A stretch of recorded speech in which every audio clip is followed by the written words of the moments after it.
हमारे साथ मौजूद है रविंदर सिंह लवली जी, आइए इनसे बात करते हैं। सर, कल जो आम आदमी पार्टी की रैली हुई है, आम आदमी पार्टी का दावा है कि वो भीड़ जुटाने में कामयाब हुई है, आपका क्या कहना है? जंतर मंतर की सड़क पे कितने लोग आ जाएंगे। मुझे खुशी है कि अगर वो 5000 लोग जुटा के बहुत खुश हैं तो उनको खुश रहना चाहिए, लेकिन मुझे दिक्कत इस बात की है कि जो लोग कल तक आम लोगों की पार्टी होने का दावा करते थे, जो लोग कल तक ये कहा करते थे कि हम सत्ता के लिए नहीं है, आम लोगों के लिए। दिल्ली में बिजली पानी का क्राइसिस हुआ, वो कहीं नहीं थे। दिल्ली में रेलवे का किराया बढ़ा, वो कहीं नहीं थे। दिल्ली में सब्जियां महंगी हुई, वो कहीं नहीं है। धरना देंगे भी तो सत्ता और कुर्सी के लिए, क्योंकि उनके दिमाग में मुख्यमंत्री की कुर्सी नहीं निकल पा रही है।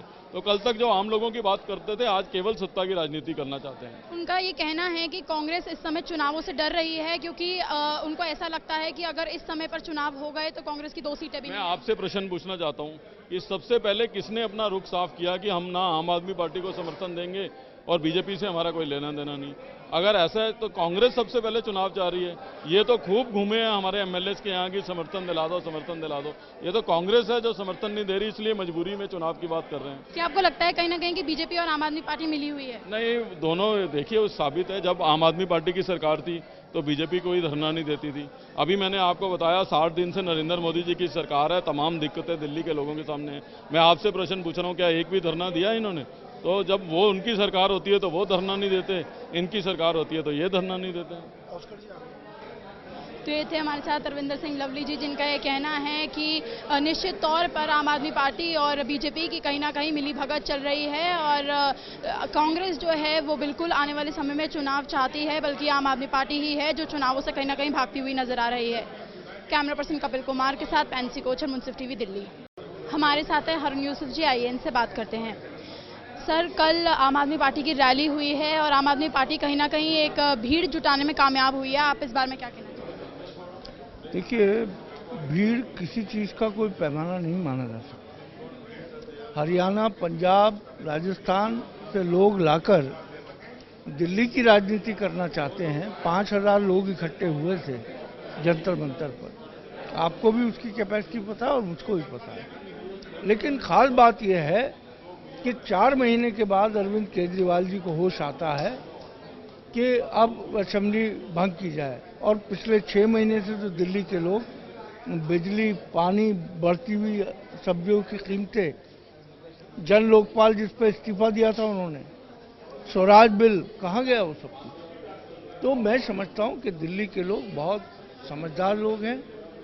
दिल्ली के लोगों को पता है कि ऐसे झूठे लोगों को जो हर बात पे यू टर्न करते हैं उनका क्या भविष्य होना चाहिए, और दिल्ली के लोग उसको तय करेंगे।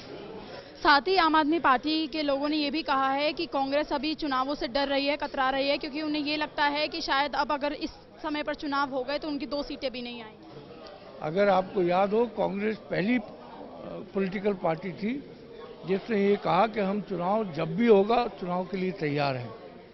यही अरविंद केजरीवाल थे जो लेफ्टिनेंट गवर्नर के पास जाकर टाइम मांग रहे थे कि अभी असेंबली को भंग न किया जाए। ये तो ऑन रिकॉर्ड चिट्ठी है उनकी। तो कौन से उसूल पे वो किस समय कायम रहते हैं और कौन सा नया सिद्धांत बनाते हैं, दिल्ली के लोग उनके चेहरे को पहचान रहे हैं। जिन 15 लोगों की बात की गई है कि 15 लोग आम आदमी पार्टी को छोड़ के जाना चाहते हैं, उनकी लिस्ट आप कब तक जारी करेंगे? देखिए, मुकेश शर्मा जी ने कहा है, और ये बड़े साफ चर्चा कई दिनों से चल रही है कि वही एक डर था, क्योंकि और किसी मुद्दे की बात ना करके असेंबली भंग करने की जो बात कही है वो इसीलिए कही है कि कहीं ये विधायक भाग के ना चले जाए। क्या आपको लगता है कि आम आदमी पार्टी और बीजेपी मिली हुई है? हम तो बार बार कह रहे हैं कि जब दिल्ली की सीएजी के ऊपर आप सवाल उठा रहे हैं, गुजरात की सीएजी ने 27,000 करोड़ रुपए का ऐसा खर्चा निकाला है जो वो कहते हैं कि नाजायज है, जिससे स्टेट को नुकसान हुआ है, तो क्यों आप नरेंद्र मोदी के इस्तीफे की मांग नहीं करते? तो मेरा कहने का मकसद है डबल स्टैंडर्ड रखना। दिल्ली के लोग उन्हें अच्छे से पहचानते। तो ये थे हमारे साथ हारून यूसुफ जी, जिनका ये कहना है कि आम आदमी पार्टी ने कहीं ना कहीं डबल स्टैंड बनाया हुआ है। साथ ही साथ आम आदमी पार्टी जो है वो उद्योगपति का अब साथ ले रही है और कहीं ना कहीं बीजेपी से के साथ मिलकर अपने जो कैंडिडेट्स हैं उनको बचाने की कोशिश में लगी हुई है। कैमरा पर्सन कपिल कुमार के साथ पैंसी कोचर, मुंसिफ टीवी, दिल्ली।